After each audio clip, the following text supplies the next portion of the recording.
I'm Jeanna Loves Christmas. Welcome back to the channel for Christmasing. This is Christmaser University. This course is gonna be on picks. I got a message from a Christmaser yesterday. She said, I'm a bit intimidated about picks, where they go, what should I be doing with them? I know I should have them, but why?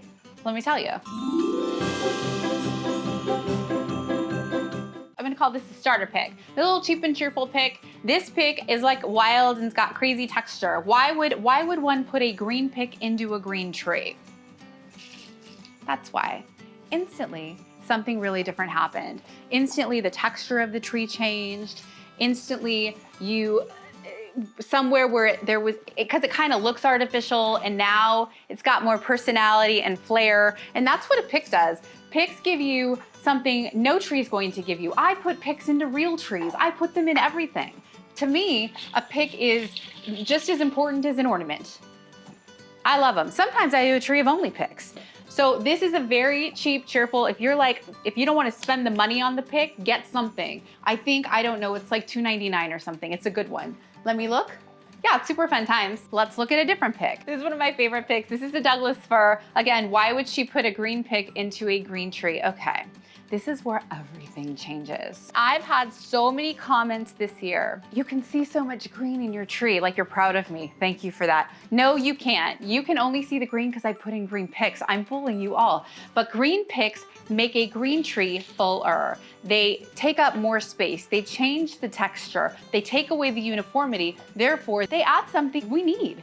We need this. I have a perfect example of a tree that was one of the first trees we put on Instagram for this season. This tree, I'm telling you, we started it like, look, the ribbon recipe was popping. The ornaments were good. For some reason, we were working with what we had. We weren't here in the studio and we just kept looking at it going, I don't know. It's just like it wasn't a representation of me. It wasn't like what I thought was my finest. And I told Elf Kylie, we're just gonna keep adding things to it until it looks good. We're just gonna keep going. And we added so many picks to that tree.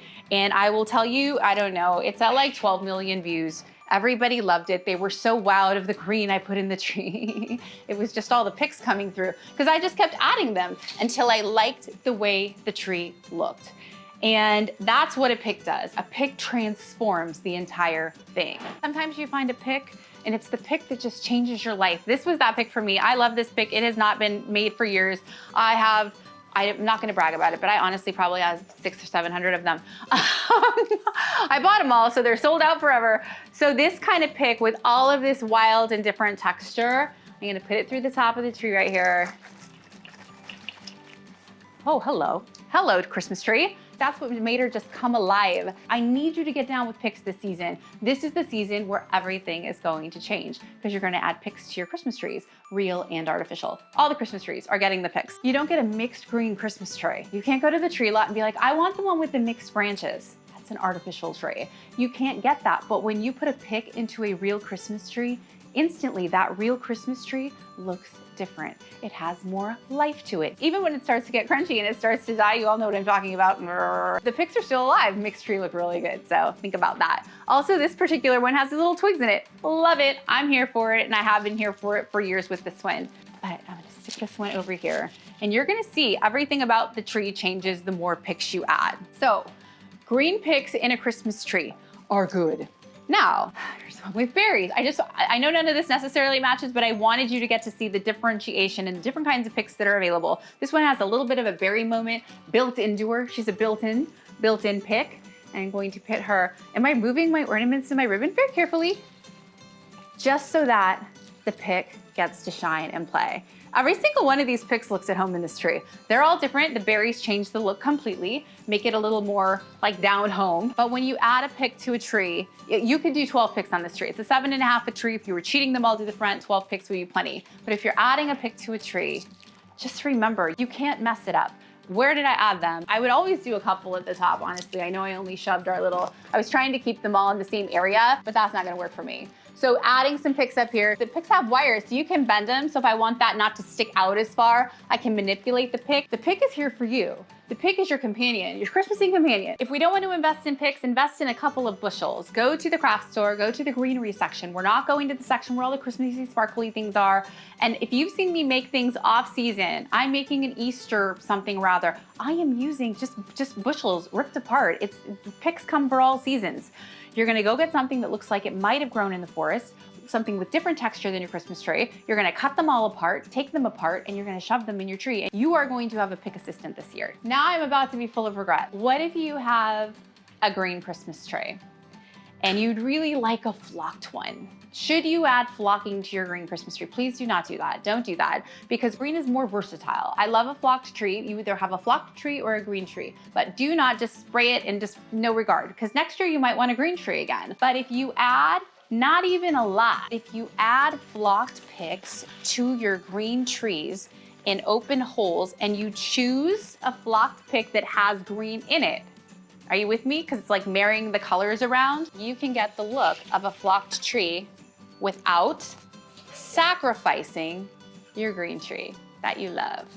So with 3 picks, we just made our green tree look flocked in that area. To make this whole tree look flocked, I might need 20 picks. It's a lot cheaper than a new Christmas tree. They do.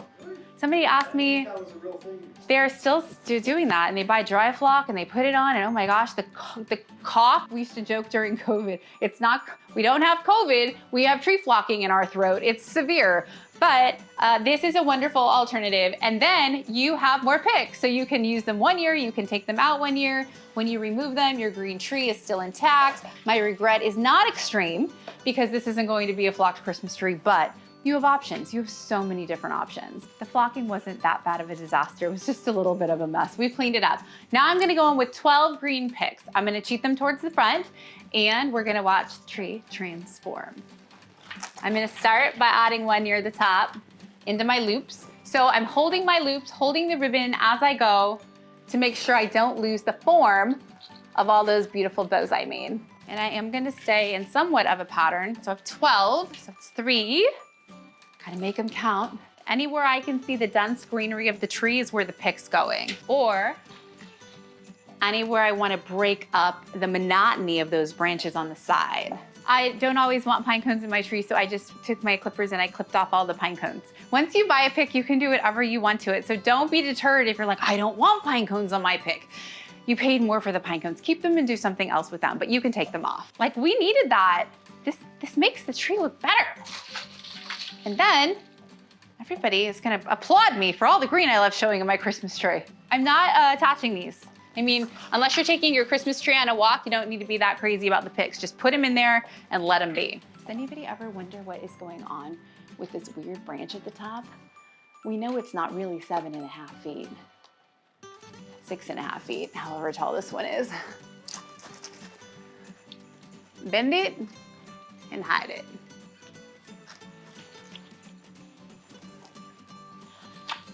Can you imagine going to a fresh tree lot and the top actually looking good? I take a pick with me and I just put it in, make sure I get the tree that looks good with my pick. That's all of them. I wished I had like 3 or 4 more, but that's green picks in a tree. Now, glittered picks. I have just as many glittered picks as I have green ones, and I have a lot of green ones. I've never gotten rid of a glittered pick. There's some of these that the glitter has come a little bit off, but that's just fine. Glittered picks add sparkle, and glittered is good. Even if you don't like glitter, you cannot deny it is good in a Christmas tree. Now, when adding glittered picks to the tree, I will look over here and instantly I want to bring this up here. This particular pick, I mean, memories. Like, I could sing to the pick. This pick belonged to one of my favorite humans who is no longer with me, but I got her picks. That's how important picks are. Like, I'm like gonna weep. That's how important the picks are. But if adding only a couple, I only have 3 of these. I mean, I have more in the back, but adding a couple. So I added 2 of these right here, and instantly the top of the tree just changed. You don't have to think too much about where you're putting the pick. I feel like your heart wants to know, but we're still patterning when we're putting in picks. So if I only had 2 of those for real, which this isn't the final pick for the tree, but I might change it. I mean, I think I need to use these. I wasn't gonna use that pick in the tree. I planned to use another one. Then the second I put it in, one, it made me feel super emotional and weepy. And I know people think people like me aren't emotionally connected to ornaments, but I really am. And so I said, well, now I wanna use this one in the tree for reals. And Elf Kylie just went back and she's like, you have this many.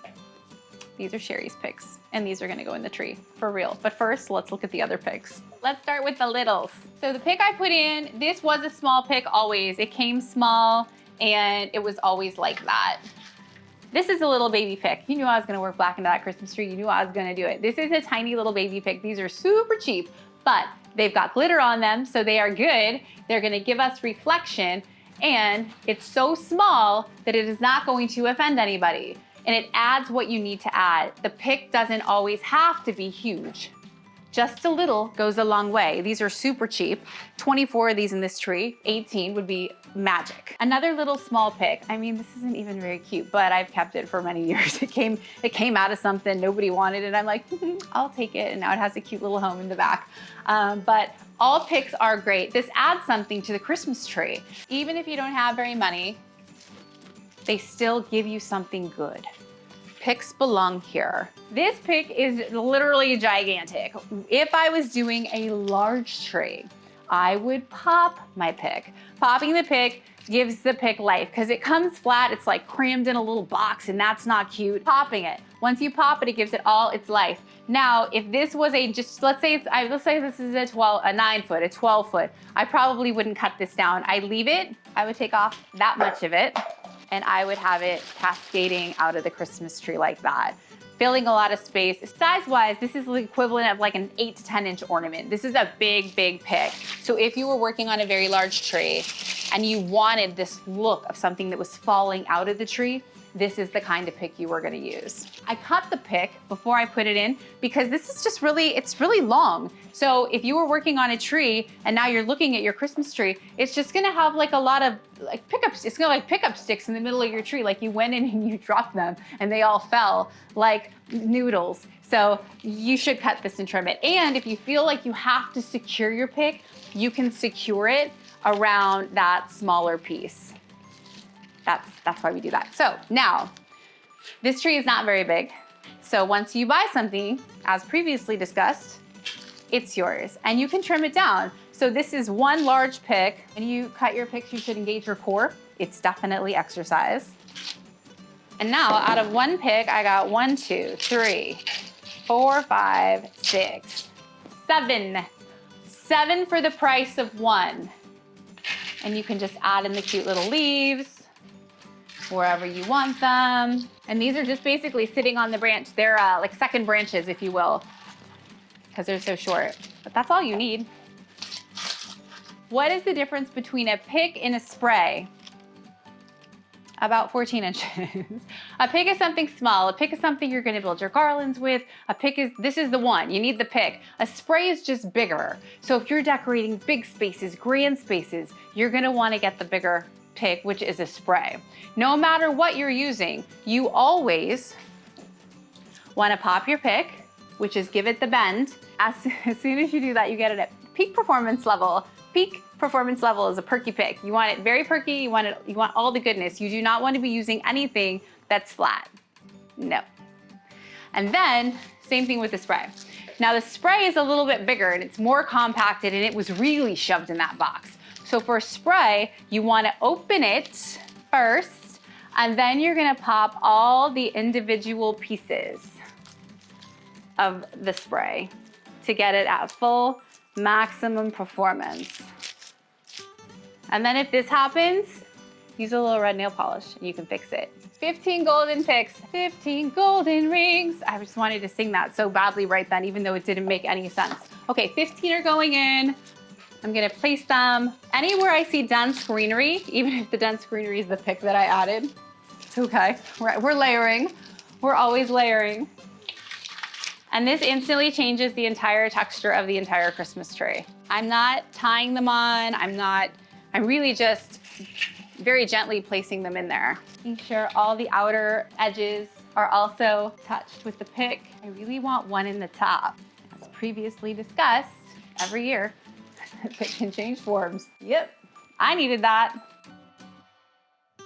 Step back, last one. I really just kind of want it right dead center. Yep, I do. Making sure all the body is still in the ribbon. All of the heirlooms are tucked beautifully into place. Whether you are decorating for others, whether you are decorating for yourself, decorating with you is the honor of my life. Thank you for Christmasing with me today.